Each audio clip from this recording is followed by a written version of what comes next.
Namaste. We continue with our learnings in part 12 of the book session Autobiography of a Yogi by Master Paramhansa Yogananda.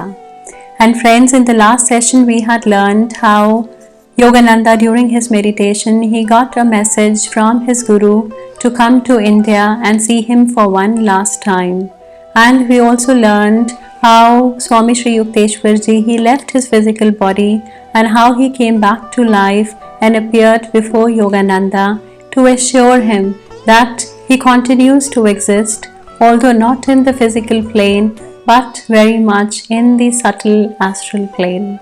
And now friends, it was time for Yogananda to sail back to the west, but the ship still had a few days to sail. And so Yogananda, he decided to use this time by meeting great people like Mahatma Gandhi and wonderful saints like Ananda Moyi Maa, who was also known as the Blissful Mother, and he also met a woman yogi, Giri Bala, who never used to eat and drink. So friends, we first learn about Yogananda's meeting with Mahatma Gandhi. Yogananda and his two American disciples, they reached Wardha in Maharashtra to meet Mahatma Gandhi, and the day they arrived was Monday, which was a weekly day of silence for Mahatma Gandhi. And Mahatma Gandhi, he greeted them with a warm smile and a handwritten note, and he remarked that Yogananda, he was a rare combination of perfect purity and perfect learning. And he also received Kriya Yoga initiation from Yogananda. And then Mahatma Gandhi, he expressed his views that war and crime, they never pay, and that how countries, they spend billions of dollars on explosives which go into the smoke of nothingness, and the same amount would have been sufficient enough to make the world almost free of disease and completely free from poverty. And in this way, friends, the two had great conversations on peace, on forgiveness, fearlessness, and ahimsa. And friends, next we learn about an extraordinary woman saint, and a woman saint in those times, that is in early 1900s, was not common. Her name was Ananda Moyi Maa, which means joy permeated mother. While Yogananda was meeting her for the first time, Ananda Moyi Maa, she instantly recognized Yogananda as his father and addressed him as father, as if she recalled her relationship with Yogananda from one of her past lives. And when Yogananda, he asked her to tell something about herself, then she simply said that her consciousness has never been associated with this temporary body. And she further beautifully remarked that before she came onto this earth, she was the same. As a little girl, she was the same. When she grew into womanhood, still she was the same. When she was married, she was the same. And in front of you now, she said to Yogananda, I am the same and I shall be the same. So friends, she was in constant bliss in every moment, and we may too have experienced this bliss momentarily during meditations, but Ananda Moyi Maa, she was in a state of bliss all the time, irrespective of her situations, her circumstances, or the people around her. She went through a lot in her life, and when she was still a child, her mother became critically ill, and after her marriage at a tender age of 12, she was burdened with a lot of household work of cleaning, cooking, fetching water from the well, taking care of elderly in the family. But still she remained unaffected, and her consciousness was ever in tune with the divine. None had the power to even slightly dissuade her from her state of being in constant bliss. Her husband saw the divinity in her and became her disciple, living a celibate marriage. And friends, there are many stories of healings of Ananda Moyi Maa, where she healed hundreds of people who were on their deathbeds, breathing their last. And Ananda Moyi Maa, she was detached from anything and everything, be it her beauty, her body, her relationship with her parents, or her husband. She remained the same to an extent that even giving food to her body held no importance to her. It was her disciples who used to feed food to her, and if no one gave her food, she would not eat or even ask for it. And when people used to ask her about this, She used to say that it is not necessary to eat at all to preserve the body, and her intake of food was not related to any of her illnesses. In fact, she was in perfect health when she was not eating anything. Illnesses just came and went, following a rhythm of their own. She traveled far and wide, and she taught and inspired thousands of people to live a God centered life. She had been a devoted wife, taking care of her husband and rendering personal service to him whenever he had been ill. And her husband, he died following an illness, breathing the word Ananda as if he was giving an expression to his own state of joy and peace. Her devotees thought that Ananda Moyi Maa, she would be distraught by the death of her husband, but they were amazed to see that there was no sign of grief. And she simply said, "Do you start to wail and cry if a person goes to another room in the house? This death," she said, "is inevitably connected with this life. And in this fear of immortality, where is the question of death and loss? Nobody is lost to me."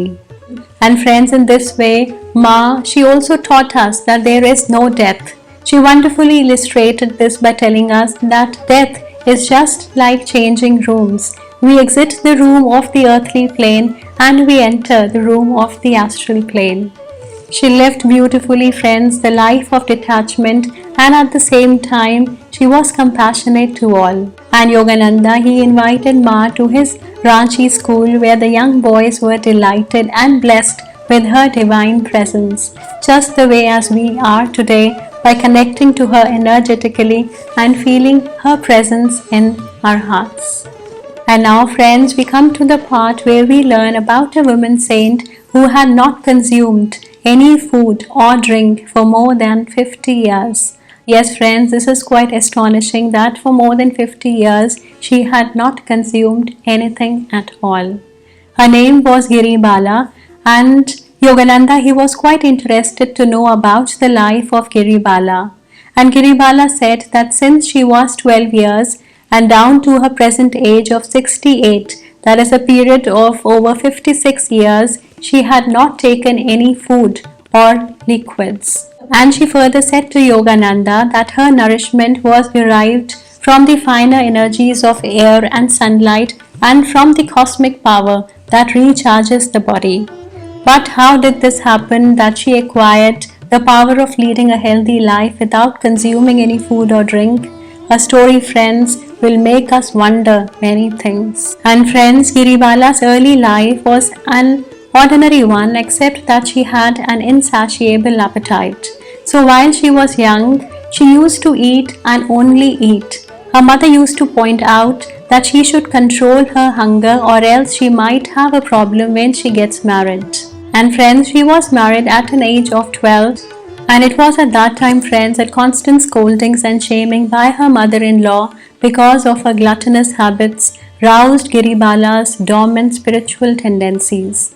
And she said to her mother-in-law that she shall soon prove that she shall never touch food again as long as she lived. And hearing this, her mother-in-law laughed and she said that how can you live without eating when you cannot live without overeating? And Giri Bala, she did not have answer to that question at that time, and so she started praying incessantly to God that God, please send me a guru who can teach me how to live by thy light and not by food. And she then went out of her house towards the river Ganges, and just then in broad daylight, her master, that is her guru, materialized before her.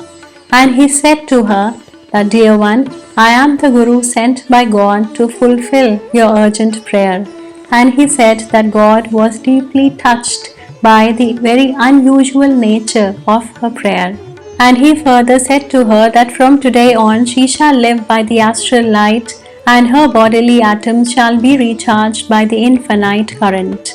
He then initiated Giri Bala into a Kriya technique that frees the body from dependence on gross food, and this technique, it involved a certain mantra or a chant and breathing exercise which was more difficult than the average person could perform.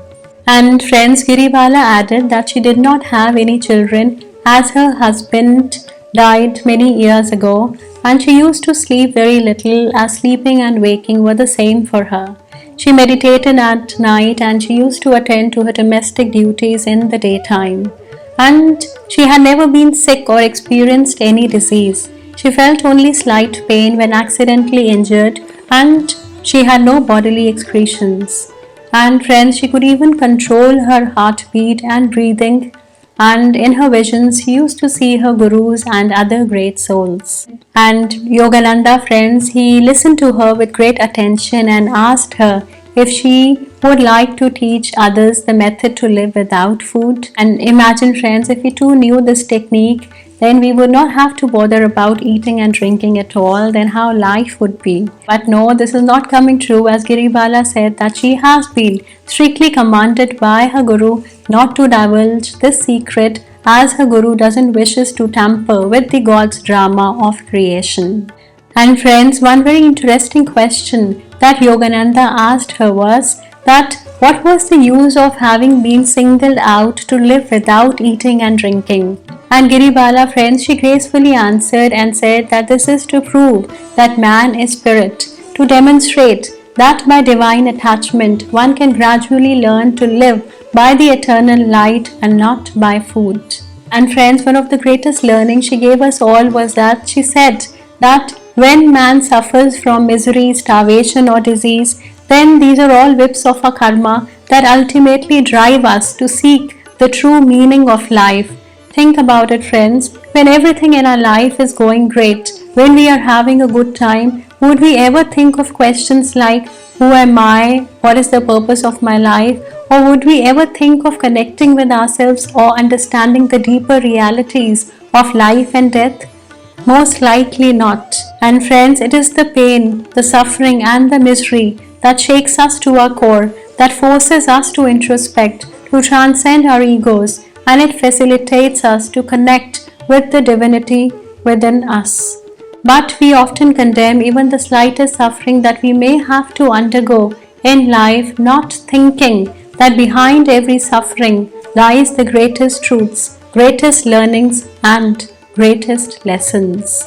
We just need to have faith and trust that with every challenge comes greater power and greater awakenings.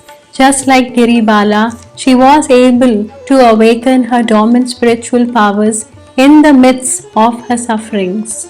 And friends, with this we come to an end to today's video and also quite close to finishing the book. And today's cosmic chant by Master Paramhansa Yogananda is, I am the bubble, make me the sea. I will see you next week. Namaste.